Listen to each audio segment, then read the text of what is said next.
Matthieu 24, versets 43 à 44. Sachez-le bien, si le maître de la maison savait à quelle veille de la nuit le voleur doit... Bonsoir, bien-aimés frères et sœurs en Christ.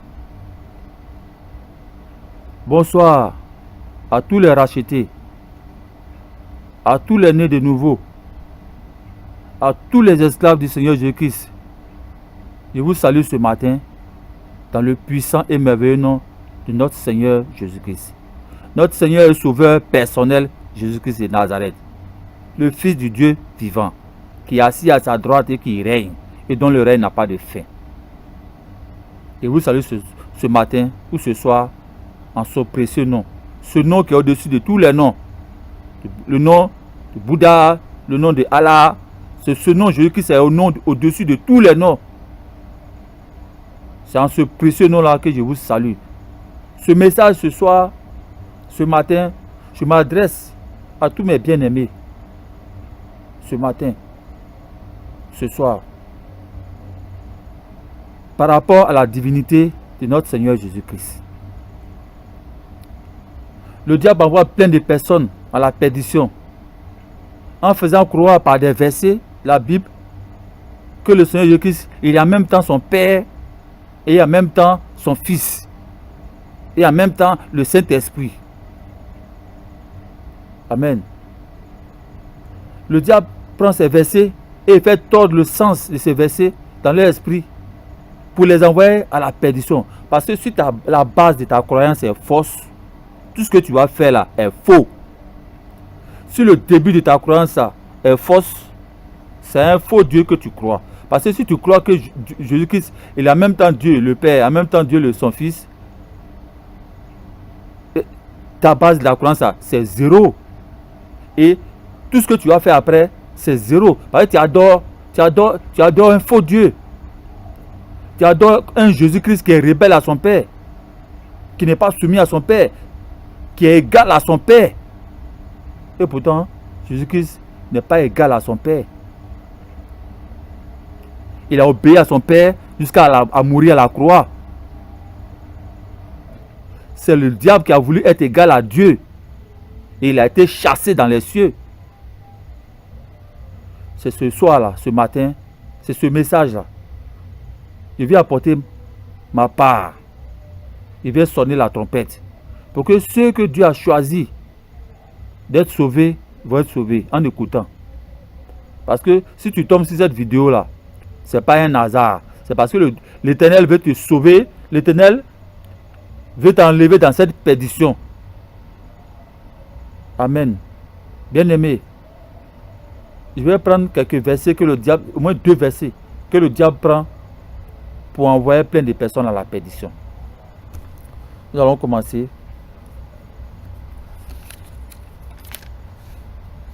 Nous allons prendre Ésaïe 9.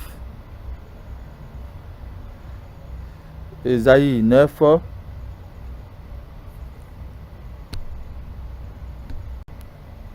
Ésaïe 9, verset 6. Car un enfant nous est né, un fils nous est donné, et la domination reposera sur son épaule. On l'appellera admirable conseiller, Dieu puissant, Père éternel, Prince de la paix. Amen. Voici l'un des versets que le diable prend pour faire tordre cela dans l'esprit des gens, pour faire croire que notre Seigneur Jésus-Christ, il a en même temps Dieu le Père, il a en même temps son Fils, il a en même temps son Esprit Saint. Mais quand on dit ici, on l'appelait l'admirable conseiller, Dieu puissant, Père éternel. Mais plus haut, quand on dit quand un enfant nous est né, un fils nous est donné. Un fils nous est donné. Qui a donné ce fils? Le diable ne fait pas il n'ouvre pas votre esprit sur cela. Le diable ouvre pas votre esprit, il ferme votre esprit sur cela. Mais il vous montre où c'est écrit Dieu puissant, où c'est écrit Dieu puissant, Père éternel. C'est là le diable fige votre intelligence. Mais tout en haut, où il dit un fils nous est donné là, votre esprit est bouché dessus. votre esprit est fermé dessus. Parce que le diable veut vous envoyer à la perdition. Parce que dès que le début de ta croyance est fausse là, tout ce que tu vas faire est faux. Et le diable va te maintenir dans cela jusqu'à ce que tu partes à l'enfer. Pour toi, tu sais que, pour toi, tu dis que tu es chrétien, tu adores un véritable Dieu. Mais là, la base de ta croyance est fausse. Parce que Jésus-Christ, il est à part, Dieu est à part, l'Éternel, créateur du ciel et de la terre. De toutes choses, il est à part. Amen. Je vais prendre encore un deuxième verset que le diable prend pour encore tordre le sens dans l'esprit des gens. Pour faire croire que Jésus-Christ, il est le Fils, il est en même temps son Fils et en même temps son Père. Nous allons prendre Jean 1, verset 1. Au commencement était la parole, et la parole était avec Dieu, et la parole était Dieu. Amen. Voilà l'un des versets parmi plusieurs qui sont écrits dans la Bible que le diable prend pour faire tordre cela dans l'esprit des gens. Ceux qui sont voués à la perdition, pour leur faire croire que Dieu, le Seigneur Jésus-Christ, est en même temps Dieu son Père et en même temps il est en même temps le Fils. Amen.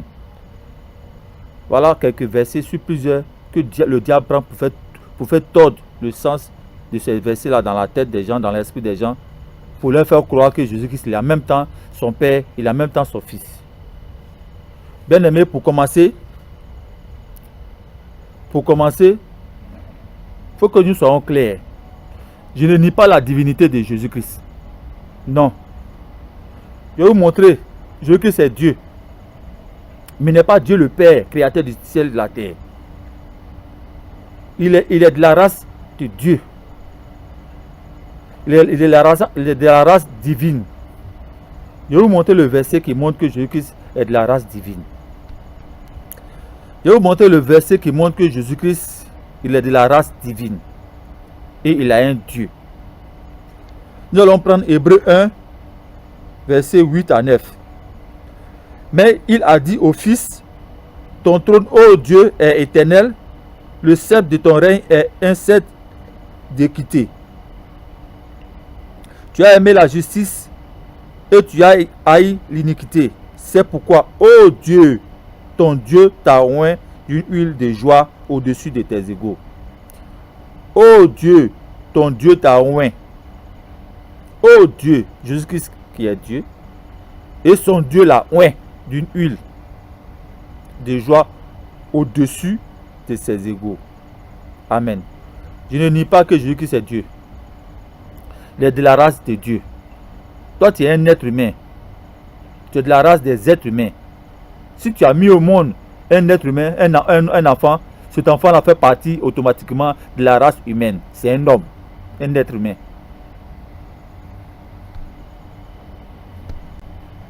Amen. Si tu mets au monde, toi qui es homme, un humain, si tu as mis au monde, toi et ta femme, vous avez conçu un homme, cet homme-là, si c'est une fille, si c'est un garçon, il fait partie de la race humaine. Comme Jésus-Christ, étant fils de Dieu, créature de Dieu, il fait partie de la race humaine, il fait partie de la race divine. Il est fils de Dieu. Il fait partie de la race divine. Une chèvre peut pas faire partie de la race humaine. Un singe ne peut pas faire partie de la race humaine. Un chien met au monde un chien qui est de la race animale. Un homme met au monde un homme qui est de la race humaine. Donc, je ne nie pas la divinité de Dieu, de Jésus-Christ, pardon. Notre merveilleux Seigneur Jésus-Christ est de la race divine, c'est un Dieu. Mais il n'est pas Dieu le Père, créateur du ciel, de la terre, avec tout ce qui vit et existe. Ce n'est pas lui. Et le verset 9 de Hébreux 1, verset 9, nous montre qu'il a un Dieu. Oh Dieu, ton Dieu t'a oint. Amen. Donc je nie pas la divinité de Jésus-Christ. Jésus-Christ fait partie de la race divine, c'est un Dieu. Mais il n'est pas Dieu le Père, créateur du ciel, de la terre et de la mer. Amen. Maintenant, Je vais vous montrer un seul verset parmi plusieurs qui montre que Jésus-Christ, il est à part. Et Dieu l'Éternel, Dieu Tout-Puissant, créateur du ciel et de la terre, avec tout ce qui vit et existe, est à part. Amen. Ils ne sont pas confondus. Il est à part. Son Père est à part. Et lui, le Fils, il est à part. Je vais prendre le verset. Ce chapitre-là, l'arrestation de Jésus-Christ, a été répété dans 3 évangiles. L'évangile de Matthieu, de Marc et de Luc. Nous allons lire l'évangile de Matthieu.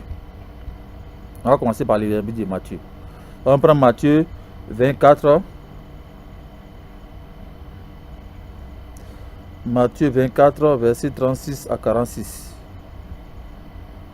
Là-dessus, Jésus alla avec eux dans un lieu appelé Gethsémane et il dit aux disciples, « Asseyez-vous ici pendant que je m'éloignerai pour prier. » Il prit avec lui Pierre et les 2 fils de Zébédée et il commença à éprouver de la tristesse et de l'angoisse. Il leur dit, « Alors, mon âme est triste jusqu'à la mort. Restez ici et veillez avec moi. » Puis, ayant fait quelques pas en avant, il se jeta sur sa face et pria ainsi, « Mon Père, s'il est possible que cette coupe s'éloigne de moi, toutefois, non pas ce que je veux, mais ce que tu veux. » Et il vint vers les disciples qu'il trouva endormis, et il dit à Pierre, « Vous n'avez donc pas veillé 1 heure avec moi? Veillez et priez afin que vous ne tombez pas dans la tentation.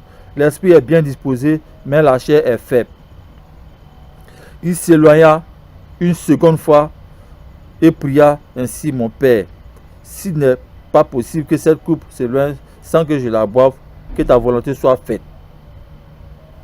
Et il revint et les trouve encore endormis, car leurs yeux étaient appesantis. Il les quitta et s'éloigna.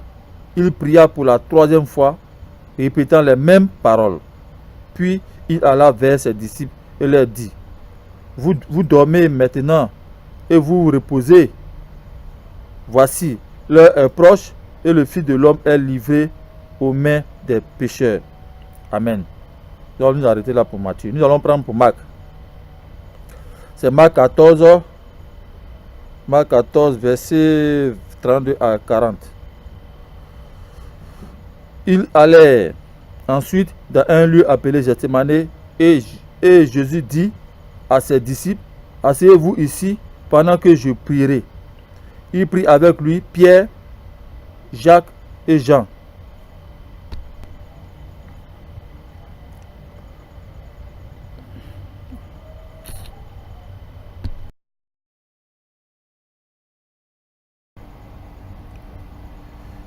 Et il commença à éprouver de la frayeur et des angoisses. Il leur dit, « Mon âme est triste jusqu'à la mort. Restez ici et veillez. » Puis, ayant fait quelques pas en avant, il se jeta contre terre et pria que s'il était possible que cette heure s'éloigne de lui.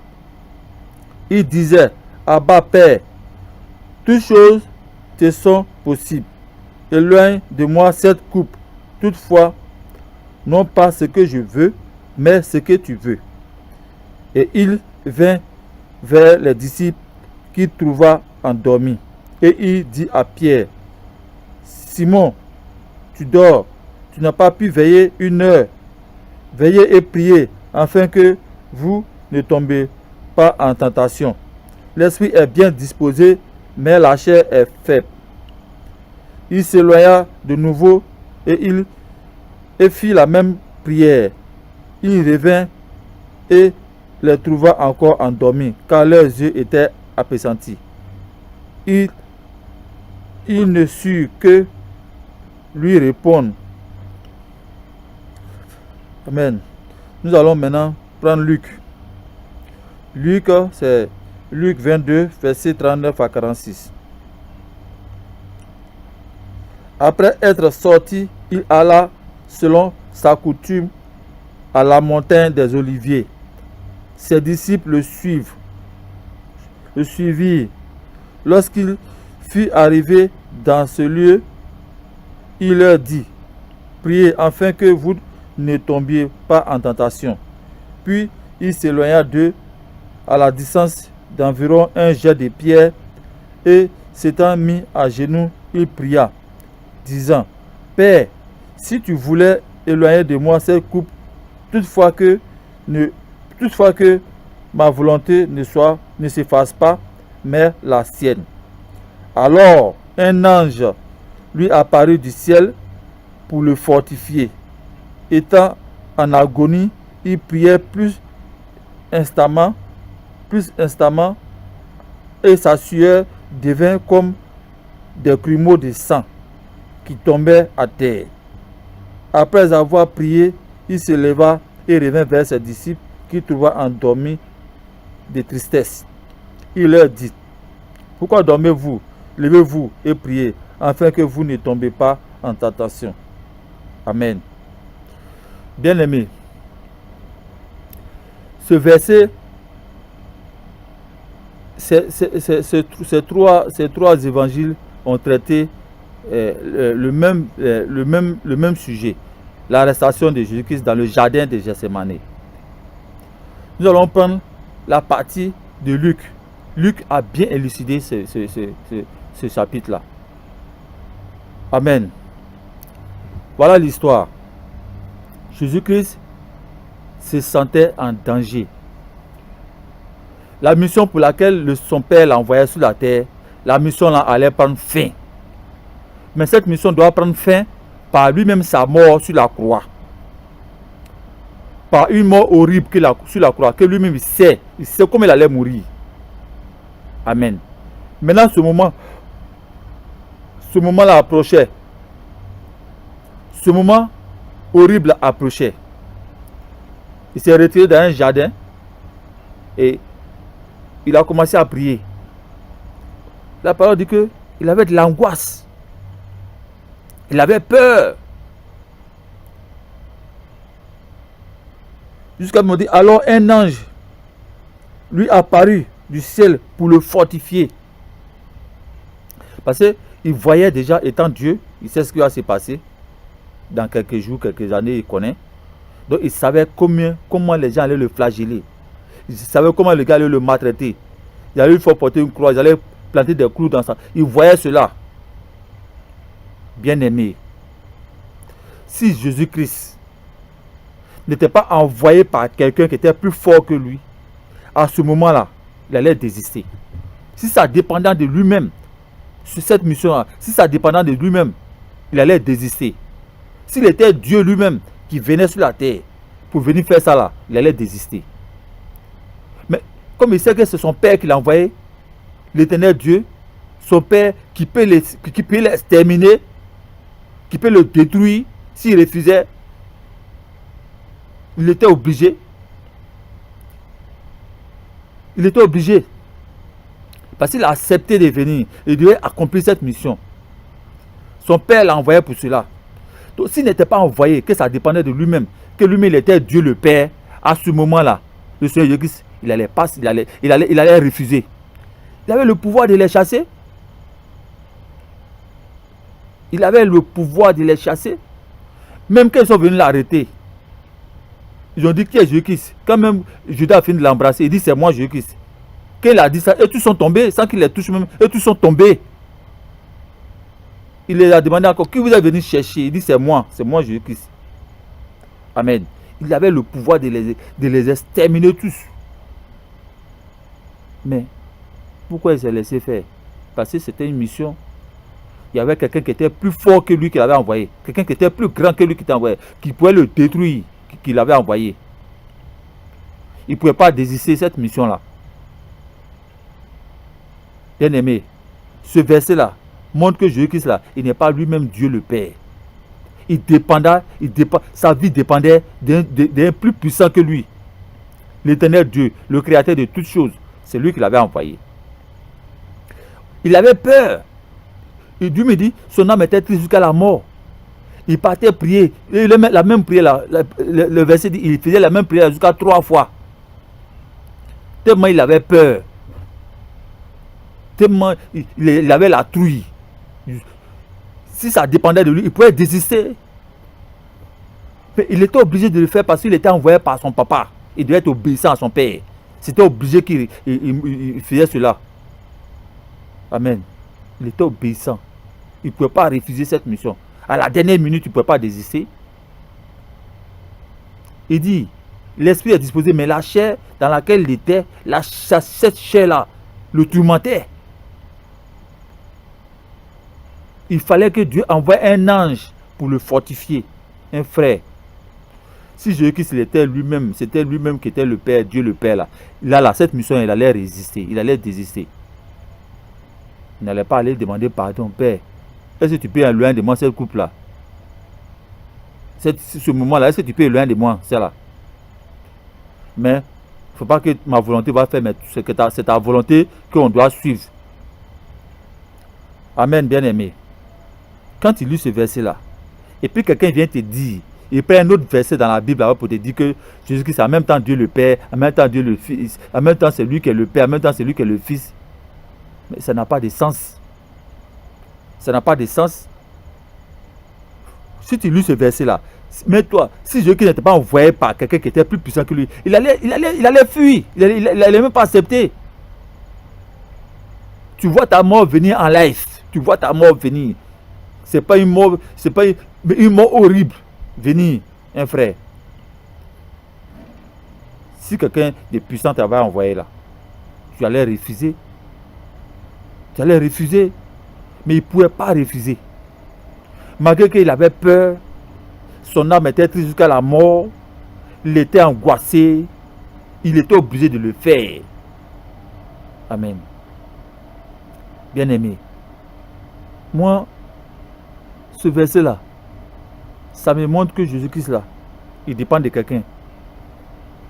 Ça me montre que Jésus-Christ là, il a quelqu'un qui est plus fort que lui.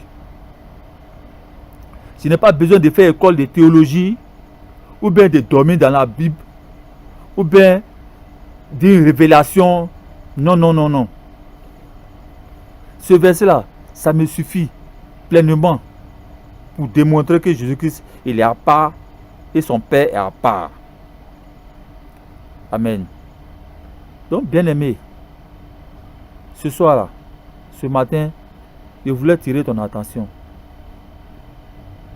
Le Seigneur Jésus-Christ a dit quoi? Que si on ne se convertit pas comme les enfants, on ne va pas recevoir le royaume de Dieu.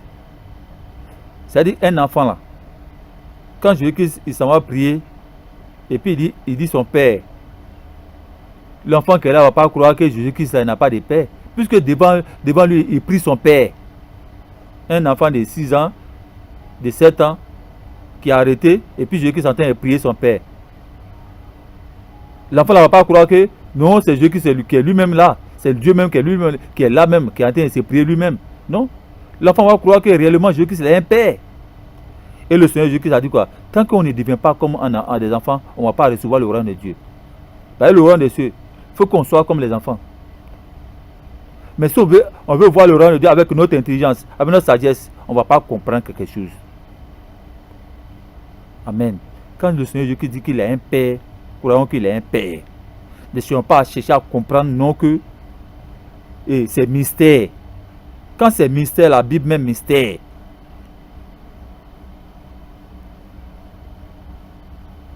Le Seigneur lui-même, il a sa bouche, il pour prier, il s'en prier qui? Là, il priait qui? Là. C'est lui-même, il se priait. Étant Dieu lui-même là, c'est lui-même, il se priait, mon frère, ou bien ma soeur. Ici là, c'est lui-même qui se priait. Ou bien c'est par supercherie, le Seigneur Jésus-Christ agissait. Loin de là. Il ne peut pas user de supercherie envers nous. Il se lève pour aller prier. Et pourtant, c'est lui-même qui est Dieu le Père. Et puis lui, il se lève, il laisse ses apôtres pour aller prier. Il va prier qui? C'est d'user de supercherie envers nous. Donc, depuis longtemps, Jésus nous a menti qu'il est un Père. Et pourtant, c'est lui-même qui est Dieu le Père. Les gars, bien aimés, mais réveillons-nous. Réveillons-nous. Ne nous laissons pas duper par le diable. Nous faire croire que Dieu, Jésus-Christ est égal à son Père, c'est lui-même qui est là. Non. C'est le diable qui a voulu se faire égal à Dieu et il a été chassé du ciel. Il ne va jamais même pied là-bas. Il est aigri. Nous, on a une grâce pour aller là-bas. Lui, il ne pourrait plus aller là-bas. C'est pour ça qu'il vous envoie la perdition. On fait croire que Jésus-Christ, il est lui-même son Père. Bien-aimé, Jésus-Christ ne peut pas nous mentir s'il n'y avait pas de Père. Il ne peut pas utiliser de cette supercherie-là en nous faisant croire qu'il est un Père. Pourtant, il n'a pas de Père. C'est lui-même qui est Dieu le Père. Bien-aimé, si tu crois que Jésus-Christ est Dieu le Père, il est en même temps Dieu le Père, il est en même temps son Fils, ta croyance, ça c'est faux. C'est la vérité, je te dis aujourd'hui. La base de ta croyance est nulle. Parce que tu crois à un Dieu, à un faux Jésus-Christ. Dans le jardin là, où il était en face de la mort, là, où il pouvait désister. Il était prêt à désister si ça dépendait de lui. Mais il ne pouvait pas. Parce que c'était un être puissant qui l'a envoyé. Son papa qui l'a envoyé. Et il doit obéir à sa parole. Du début jusqu'à la fin. C'est une mission qu'il a reçue depuis le ciel. Son papa l'a envoyé du ciel pour venir sur cette terre, pour venir mourir pour nous. Il ne pouvait pas à la dernière minute désister. Si ça dépendait de lui-même, que c'était lui-même qui était Dieu le Père, il pouvait dire, ça dépend de moi-même, c'est moi-même celui-là. Il pouvait désister. Pourquoi il avait peur, il était angoissé? Bien aimé, moi j'aimerais aujourd'hui tirer votre attention, ton attention. Si tu es tombé sur cette vidéo-là, ce n'est pas un hasard. Ce n'est pas un hasard que tu es tombé sur cette vidéo. C'est pour que le Seigneur puisse te sauver de cette ignorance-là dans laquelle le diable t'a mis pour t'envoyer à la perdition. Amen. Frère, Jésus-Christ, il est à part. Et Dieu le Père, l'Éternel, il est à part. Jésus-Christ, s'il n'avait pas de Père, n'allait pas dire mon Père. Rien ne l'empêchait.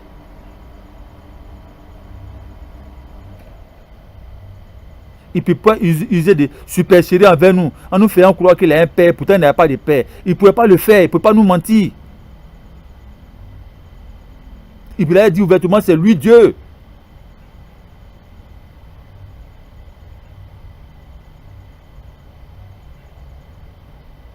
Amen. Bien-aimé, c'est ma partition. C'est ce que le Seigneur m'a mis en cœur pour venir, pour parler. Si tu as écouté cette vidéo, que tu arrives à parler, le Seigneur qui dit, personne ne vient à moi sans que le Père ne l'attire. Si tu ne vas pas en Christ, ou bien si tu restes dans cette ignorance, c'est que Dieu veut que tu restes dedans pour le jour de la perdition. Mais si tu vas être sauvé là, cette parole que j'ai dite là, ça a produit en toi. Et tu as quitté dans l'ignorance pour venir dans la vérité. Que cette parole qui est sémée, toi qui lis cette vidéo, que ça produise dans le puissant nom de Jésus-Christ. Pour que ton âme soit sauvée, frère, sœur. Sur ce, je reviens encore pour dire, soyons prêts. Les temps sont finis. Restons éveillés spirituellement dans nos pensées. Le Seigneur peut venir à n'importe quel moment. Bien-aimés, les temps sont finis. Détachons nos cœurs de ce monde. Soyons prêts. Vivons comme si c'est notre dernière seconde sur la terre. Et que le Seigneur est en route, il est à la porte de ce monde. N'oublions pas que nous sommes en transit ici-bas. Et que nous n'avons rien apporté, nous n'avons rien envoyé, nous n'avons rien aussi apporté. Tournons nos cœurs vers tout ce qui rapproche dans le ciel. Et détachons nos cœurs de ce monde. Restez bénis. Et que la grâce de Dieu soit sur vous. Et que l'Éternel, notre Seigneur Jésus-Christ, l'Éternel Dieu Tout-Puissant en son Fils Jésus-Christ, notre merveilleux Seigneur Sauveur Jésus-Christ, sauve notre âme. Amen.